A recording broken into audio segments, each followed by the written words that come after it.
Welcome to Easy English Learning. This is your English podcast for real-life communication tips and language practice. If you want to improve your English while learning valuable life skills, you're in the right place. Don't forget to hit the subscribe button so you never miss an episode. Today, we're going to talk about something everyone needs: negotiation skills. Whether you're asking for a raise, discussing a contract, or just trying to decide where to eat with your friends, you are negotiating. And the better you are at it, the more confident and successful you'll become. In this episode, we'll break down simple, powerful strategies that will help you negotiate like a pro without pressure, without conflict, and in clear English you can use every day. Let's get started. Why negotiation matters. Negotiation is not only for big business deals. It is a skill we use every day, at work, at home, and in our personal lives. When we ask for help, set a deadline, or decide where to eat with friends, we are negotiating. So why does it matter? Because good negotiation helps us reach better outcomes. Instead of fighting or staying silent, we find ways to meet in the middle. Everyone gets something they need, and relationships stay strong. In the workplace, it is especially important. If you cannot explain your ideas clearly, or if you are afraid to speak up, you may miss opportunities. But when you can express your needs and listen to others, people respect you more. You become someone who can solve problems, not create them. Negotiation also protects your time and energy. If your boss gives you too much to do, you do not have to say yes right away. You can discuss what is possible, suggest a new plan, and find a solution that works for both sides. That keeps you from burning out. Finally, negotiation builds confidence. It reminds you that your voice matters. You learn how to speak with both strength and respect. And that is a skill that helps in every part of life, from your career to your closest relationships. Common misconceptions about negotiation. Many people believe that negotiation is only for aggressive people or skilled lawyers in a courtroom. This is one of the biggest misconceptions. Negotiation is not about fighting. It is about finding understanding. You do not have to be loud or pushy. In fact, good negotiators are often calm, thoughtful, and patient. Another common misunderstanding is the idea that one person must win while the other must lose. That is called a win-lose mindset. But in real life, the best outcomes come from a win-win approach. This means both sides walk away feeling satisfied. When you aim for this kind of result, people trust you more and want to work with you again. Some people also believe that if they are too kind or polite, they will never get what they want. But being respectful does not make you weak. It shows emotional intelligence. People are more likely to agree with you when they feel heard and respected. Politeness can actually give you an advantage, especially in long-term relationships. There is also a myth that you must always have the perfect answer or know everything before you begin. That is not true. Preparation is important, yes, but so is curiosity and active listening. A successful negotiation is not about controlling every word. It is about staying flexible and open to finding the best solution together. One more mistake people make is thinking that negotiation always ends with a yes. Sometimes, the best answer is no. If an agreement does not feel right, or if it does not support your goals, you have every right to walk away. Knowing when to say no is just as powerful as knowing how to ask for what you want. Lastly, many people assume that only leaders or salespeople need negotiation skills. But that is not true. Everyone can benefit from learning how to negotiate, from teachers and engineers to parents and students. It helps us solve problems, reduce stress, and create better results in daily life. When you understand what negotiation really is and what it is not, you begin to see it as a useful and positive part of communication. You realize that negotiation is not about being better than others. It is about working with others to make things better. The basic principles of effective negotiation.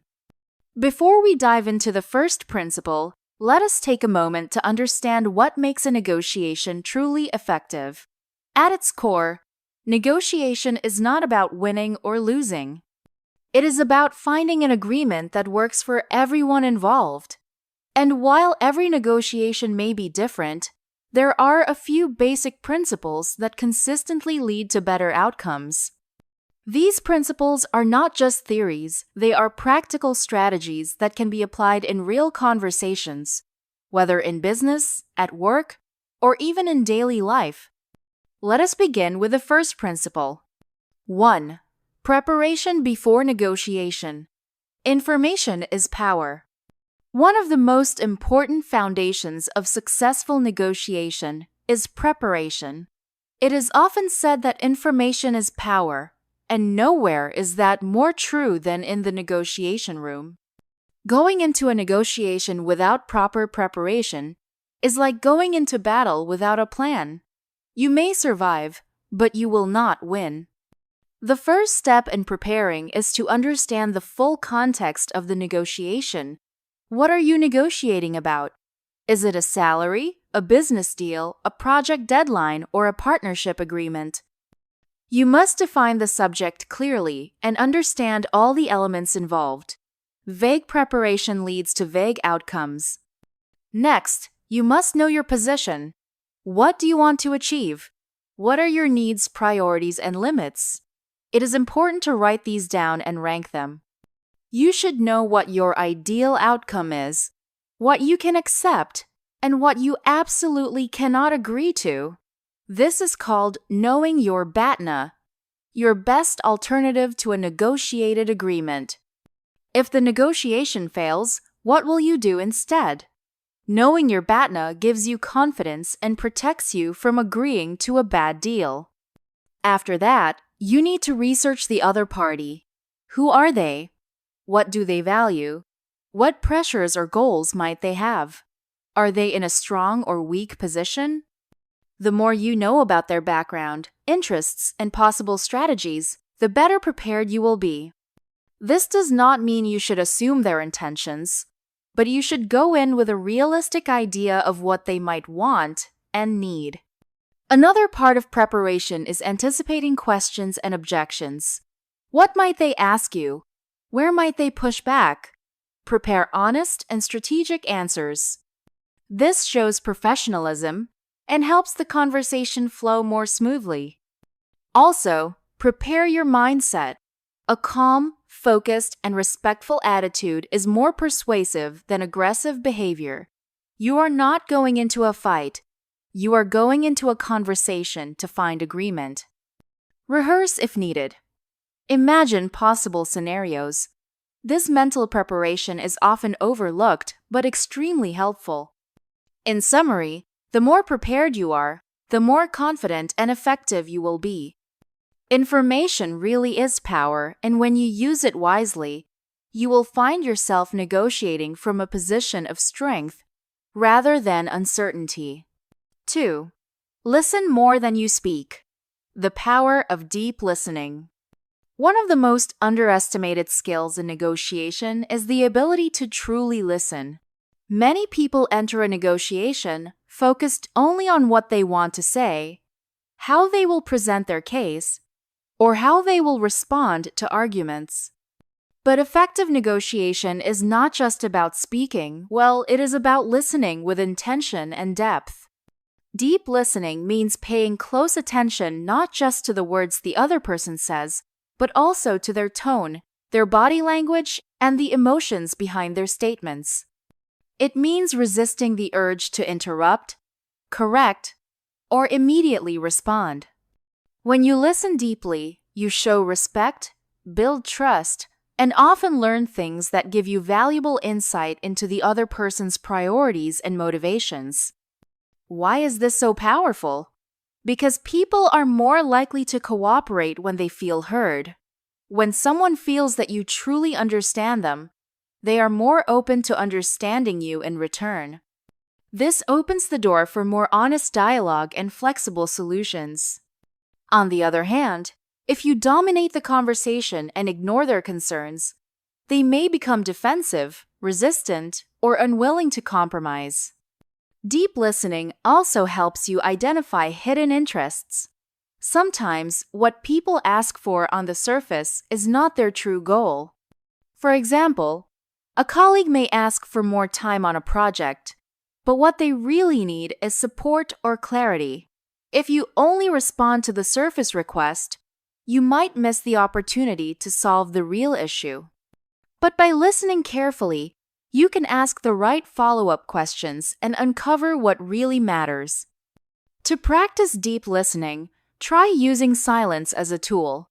After someone finishes speaking, wait a few seconds before responding. This shows you are considering their words and gives them space to add more. You can also use reflective listenings, summarize what they said in your own words, and ask if you understood correctly. This not only confirms your understanding, but also shows that you are fully engaged. Another powerful technique is to ask open-ended questions. Instead of saying, "Is that all?" ask, "Can you tell me more about what is most important to you?" This encourages deeper conversation and often reveals more than you expect. Finally, avoid distractions. Put away your phone, stop checking your watch, and focus your attention completely. Even small signals that you are not fully present can break the flow of communication and reduce trust. In negotiation, knowledge is not only gained through research and preparation, it is also gained through listening. When you listen more than you speak, you gain the information you need to make better decisions, build stronger relationships, and reach more successful agreements. 3. Set clear goals. Know what you want and what you can accept. Knowing exactly what you want from a negotiation is one of the most powerful tools you can bring to the table. Without a clear objective, you are more likely to accept less than what you deserve or walk away from an opportunity that could have worked in your favor. Setting clear goals helps you stay focused, think strategically, and communicate with confidence. Start by identifying your ideal outcome. This is the result that would make you feel satisfied and successful. For example, if you are negotiating a job offer, your ideal outcome might include a certain salary, a flexible work schedule, and opportunities for growth. If you are working on a business deal, your target might involve pricing terms, delivery deadlines, or added services. Be specific. The more clearly you define your goal, the easier it is to recognize when you are getting close to it. Once you have identified your ideal outcome, take time to define your acceptable range. This is the zone where you are still willing to say yes, even if it is not perfect. Why is this important? Because negotiations rarely end in perfection. They usually end in a middle ground. By preparing your acceptable range, you will be less emotional and more prepared when things start to shift during the discussion. Equally important is knowing your walk-away point. This is the moment when the offer on the table is no longer worth it for you. It is not about being stubborn. It is about being prepared and protecting your values and interests.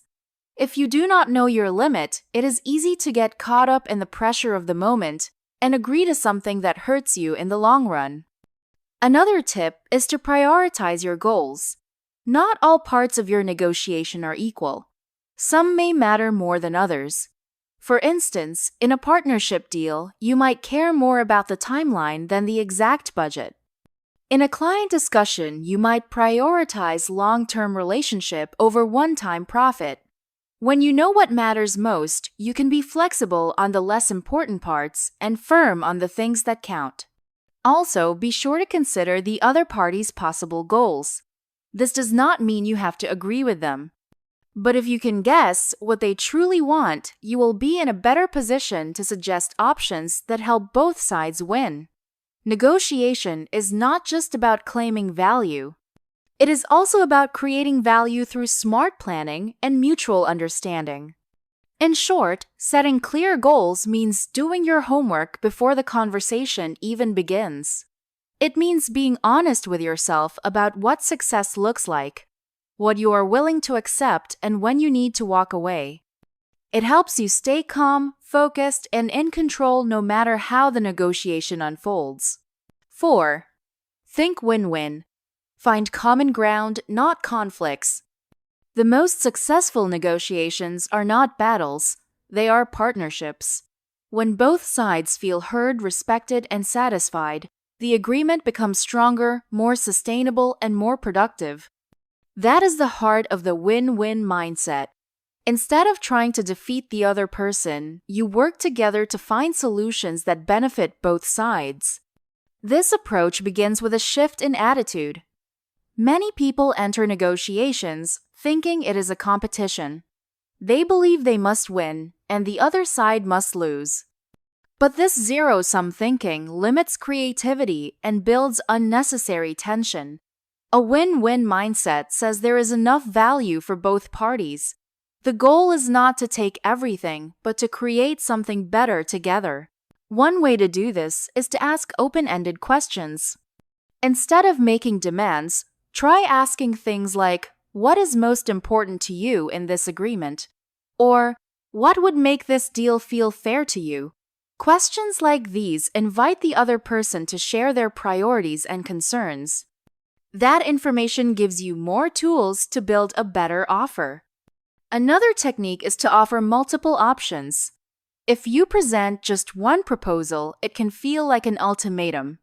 But if you provide 2 or 3 choices, you give the other person room to participate.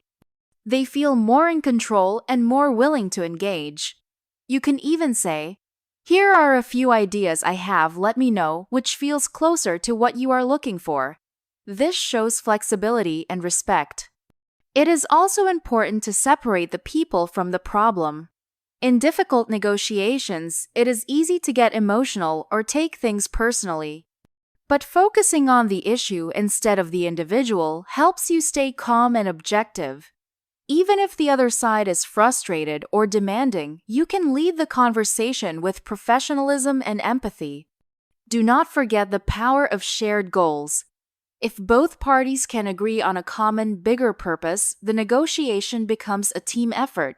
For example, in a supplier negotiation, both sides may want long-term stability. In a salary discussion, both the employer and employee may want growth and loyalty. By highlighting these shared interests, you build trust and make compromise easier.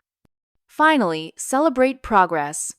Even small agreements are signs that cooperation is working. You can say things like, "I think we are moving in the right direction," or "I appreciate that we are finding solutions together."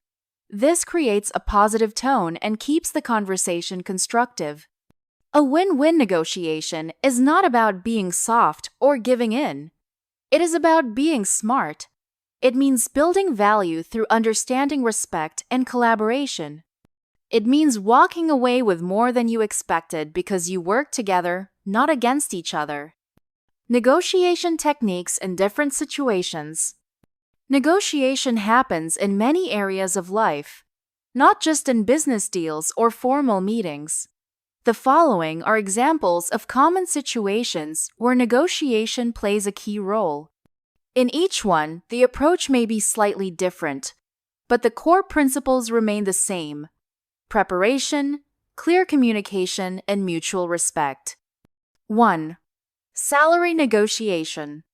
Negotiating your salary can feel intimidating, but it is an important part of your professional development. When you approach this conversation, you must be prepared. First, do your research. Understand the average salary for your role in your industry and region. Use reliable sources to back up your expectations. When you meet with your employer, express gratitude for the opportunity and for your current role. Then explain why you believe a salary adjustment is appropriate. Speak with confidence and clarity. Use specific examples of your achievements. Show how your work has contributed to the company's goals. You must not be vague. For example, you might say, "Over the past year, I have led 3 successful projects that increased revenue by 15%. Based on market data and my contributions, I believe a salary of $75,000 would be appropriate." Stay calm and professional, even if your request is not immediately accepted. Listen carefully to the response. If your employer cannot meet your request, ask if there is room for negotiation in the future. You may also discuss other benefits, such as flexible hours or training opportunities. 2. Negotiating product or service prices. Whether you are buying or selling, price negotiations require preparation. The key is to understand the value of the product or service. If you are the buyer, gather information about the average market price. Prepare reasons why a lower price is reasonable. Use logic, not emotion. For example, you could say, "I have seen similar products offered at 10% less. Would you be willing to match that price?" If you are the seller, be ready to explain why your price is fair. Focus on the quality, reliability, or added value of your offer. You can say, "Our service includes 24-hour support, which many competitors do not offer. That support has saved clients time and money." Both sides should aim to find a fair agreement. Avoid aggressive tactics. Show that you respect the other party. When you build trust, you are more likely to reach a deal that works for both sides. 3. Internal team negotiations. Negotiations inside your team are often about responsibilities, deadlines, or resource allocation. These discussions are important for team success. You should start by understanding your team members' perspectives. Ask open-ended questions and listen actively. When you make a request, explain the reasons behind it. For example, if you need help with a task, say, "This report requires data that you already have experience with. If you could help, we could finish faster and meet the deadline." Avoid making demands. Instead, focus on finding solutions that benefit everyone. Use phrases like, "How can we balance our workload?" or "What is the best way to use our time?" Keep the tone respectful and constructive. If conflict arises, stay calm and keep the conversation focused on facts and shared goals. 4. Reading body language. Understanding body language helps you know what the other person is feeling. It gives you clues that words do not always reveal. During a negotiation, pay attention to eye contact. If the person looks away often, they may feel unsure or uncomfortable. If they stare too directly, they may be trying to dominate the conversation. Notice their posture. Are they leaning forward, showing interest, or are they sitting back with crossed arms, suggesting resistance? Facial expressions also matter. A smile may signal agreement or openness. A frown may indicate confusion or disagreement. Look for changes in behavior. If someone suddenly starts tapping their fingers or shifting in their seat, they may be feeling nervous or pressured. These signs can help you decide when to pause, ask questions, or explain something more clearly. Remember, body language is not always the same across cultures.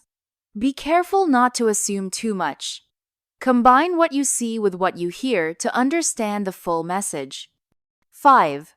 Managing emotions during negotiation. Emotions can strongly influence negotiations. If you feel angry, nervous, or frustrated, you might say something you regret. The same goes for the other person. That is why emotional control is essential.